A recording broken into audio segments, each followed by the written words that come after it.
My name is Amrita Sahne. Professionally, I am an assistant principal of a middle school. Assistant principals help the principal basically run the school. You oversee all parts of the school day.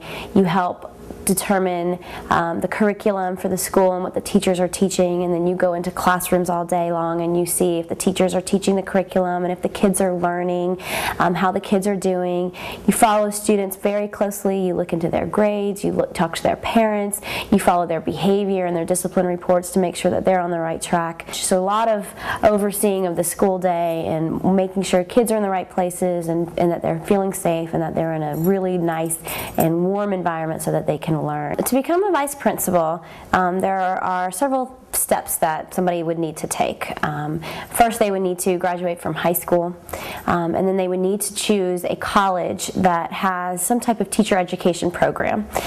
They would go through a teacher education program as well as get their undergraduate degree in a content area like, for instance, science or math or English, and then they would get a teaching license after going to college for 4 years, and then they would teach for a certain amount of years depending on what state you're in.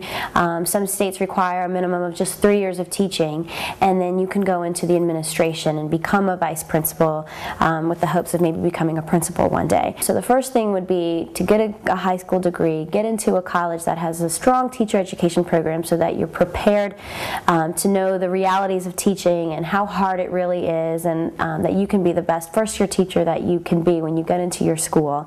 You can teach for several years so that you become an expert in that field, so you know what it takes to deliver solid classroom instruction as well as manage a classroom and learn how to relate to students and help them in every way that you can.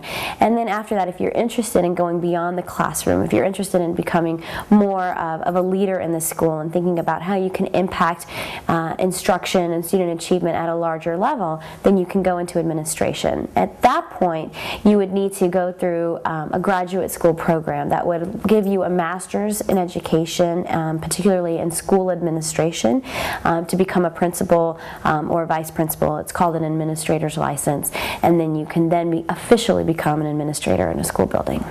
So if you are somebody who are interested in teaching and you want a career in teaching, the first thing you should do is talk to teachers that you get along really well with. Talk to teachers that you have really good relationships with at your school. Everyone has a teacher that made an impact on them at some point in their student lives.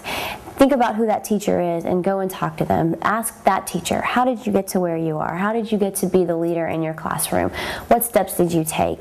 So I would recommend that that's the first thing that a person does if they're interested in teaching. Talk to those teachers that you know, that you respect, and say, how did you get here? What is it that you did?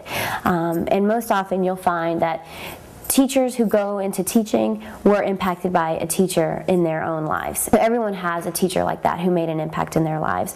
And so it's important to find out what those teachers did, so make sure that you talk to them. Another thing that you can do is ask a teacher if you can shadow them for the day. So that means that you're just going to follow them around. You're just going to sit in the back of their classroom, or you're just going to watch the different things that they do, so that you can see your teacher outside of just the one class that they taught you in. You can see them teach different subjects or different groups of students.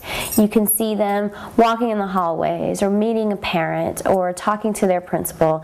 You can see them in all different ways. So definitely ask a teacher if you can shadow them, if you can observe them, and see what it's like to be a teacher and spend a day in their shoes and what that's like. Another thing you can do to become a teacher is to talk to your guidance counselor. Go to the guidance counselor in your school. Sometimes they call them student support coordinators. Go and talk to that person and ask them, what are the colleges that are in this area or that are in this country that are going to be a good fit for me and that are going to put me on the right track to becoming a teacher. And if there's a specific type of area that you want to teach in, or a specific type of student you want to teach in, or a specific content area that you want to teach in, your guidance counselor will have a list of the teaching schools that are in your area or in this country, and which ones specialize in the areas that you're most interested in. So that is something that I would definitely do, is talking to a guidance counselor. Also, I would go to the bookstore, I would go to the library, pick up books on what it's like to becoming a teacher, or read stories about teachers who have taken that journey and have made an impact in their lives so that you know more about teaching. Go to the library and pick up books on colleges and look up in the education section. What are the teaching schools that are in this area?